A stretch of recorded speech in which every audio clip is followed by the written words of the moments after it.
દર્શક મિત્રો, જી ન્યૂઝ ગુજરાતીમાં આપનું હાર્દિક સ્વાગત છે।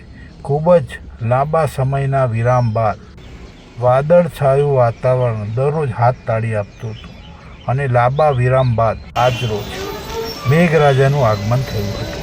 ચર તાલુકામાં વરસાદની પધરામણી થઈ। વરસાદના પગલે ખેડૂતોમાં આશા બંધાઈ રહી છે। ખેડૂતોમાં ચોમાસું નિષ્ફળ જવાના લીધે ખેતી નિષ્ફળ જવાની ભીતિ સેવાઈ રહી હતી।